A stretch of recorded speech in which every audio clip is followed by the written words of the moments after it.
Pada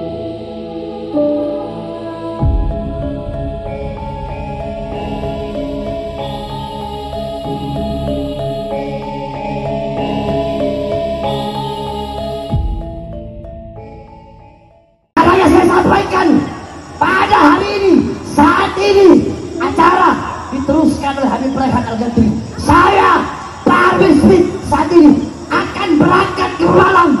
Saat ini juga saya berangkat pulang, hidup, menang, mati di jalan Allah demi membela ulama, habaib, kiai, saudara. Mengeluarkan darah, darah dibayar darah betul, darah dibayar darah betul, darah dibayar darah betul.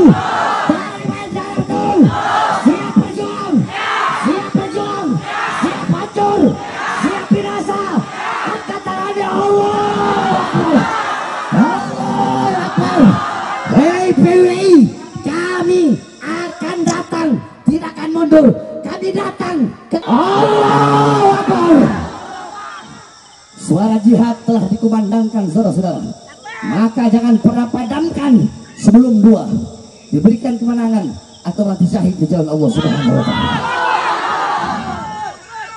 Sudah cukup selama ini singa diam atas gonggongan-gonggongan dengan anjing. Anjing gonggong saya diam. Tapi ketika anjing udah mulai gigit, singa nggak akan diam. Itu singa bakal makan itu anjing sampai tulang-tulang, ya saudara. Selamat malam. Kali ini kami akan bertanya pendapat saya. Ya. Bagaimana menurut saya? Ya. Itu sudah biasa itu.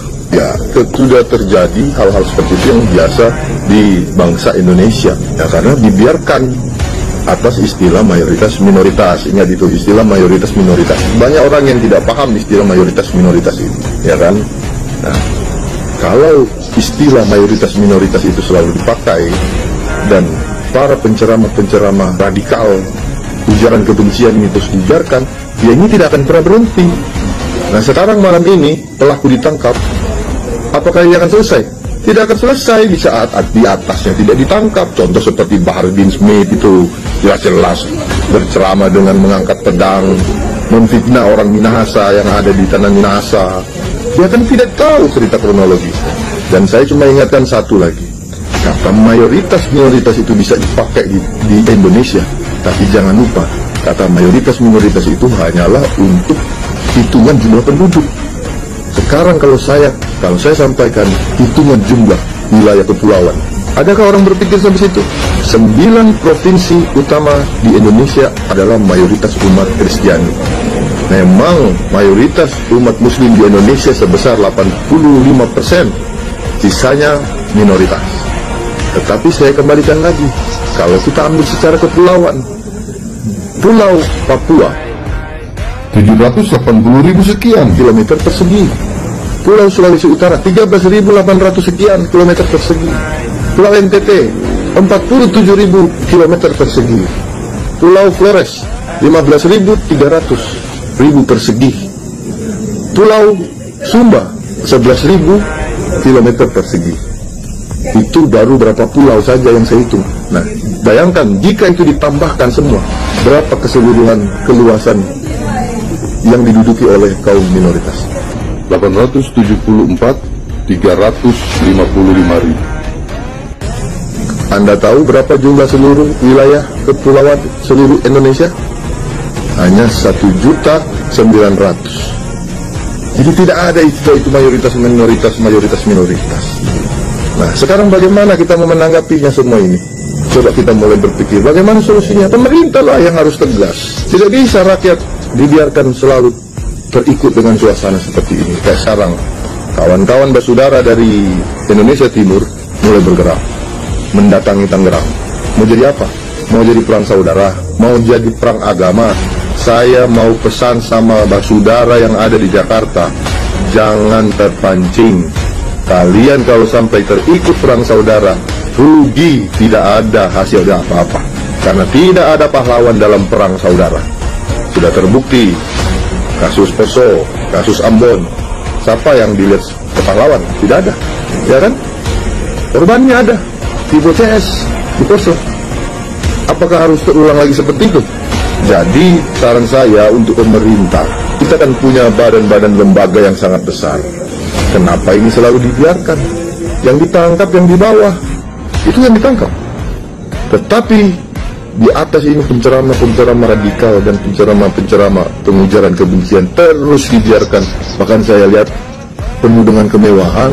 Contohnya Habib Bahar bin Smith memamerkan kemewahannya. Contohnya Ustadz Abdul Somad memamerkan Harley Davidson-nya dengan klubnya lagi. Itu logika yang kita harus pakai. Jadi kita harus mengambil pemikiran antara kata mayoritas minoritas itu hanya sebagai jumlah penduduk, tetapi jumlah wilayah itu belum kita tambah dengan Batak dengan Kalimantan. Jumlahnya saja belum ditambah dengan Kalimantan dan Batak sudah 800.355 km persegi. Berarti kalau ditambahkan mungkin 1 juta atau 900. Jadi sekarang saya mau tanya, mayoritas minoritas itu berlaku untuk masyarakat, untuk jumlah penduduk, atau untuk kepulauan? Nah, kalau sampai minoritas ini merasa selalu dilecehkan seperti ini, merasa tidak pernah mendapatkan keadilan, dan mereka mengikuti pembela Papua, apakah kita harus terpancing di situ? Jadi untuk pemerintah ya jangan sampailah.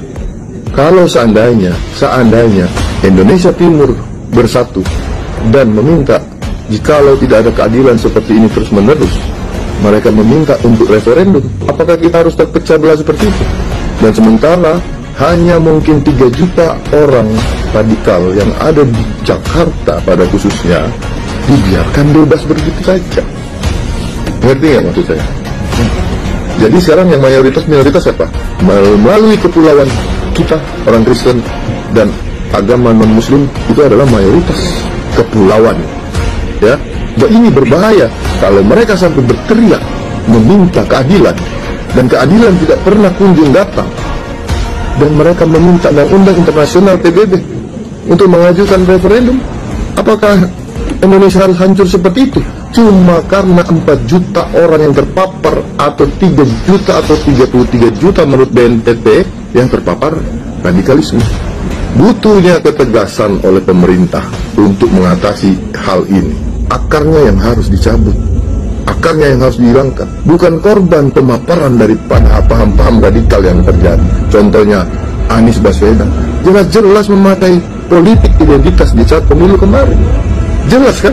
Nah, itulah yang dimaksud Pak Jokowi. Nah, di sini kita bisa menangkap Pak Jokowi sudah menjalankan, berusaha apa yang dia bisa lakukan. Kita berharap Pak Prabowo nanti di bulan Oktober setelah dilantik, beliau dapat menindak sesuai dengan untuk keutuhan NKRI yang sesungguhnya.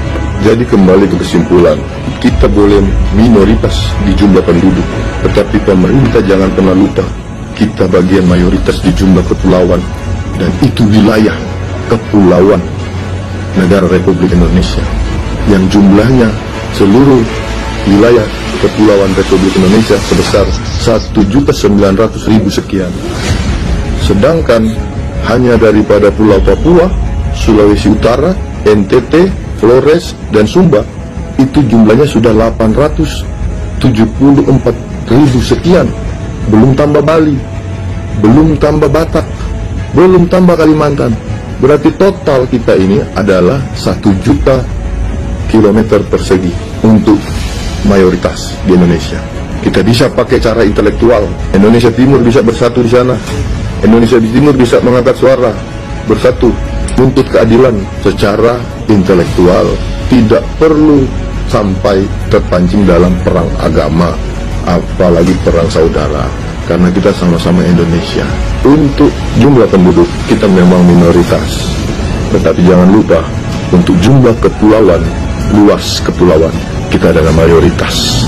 Nah, saudara yang ada di Tangerang sana, yang ada di kota Jakarta, jangan terpancing, serahkan semua kepada kepolisian yang untuk menjalankan hukum yang ada di negara ini.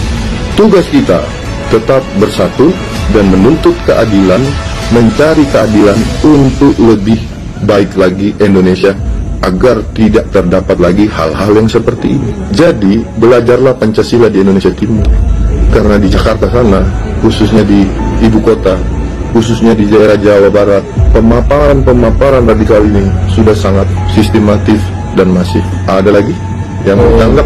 Saya rasa sudah cukup.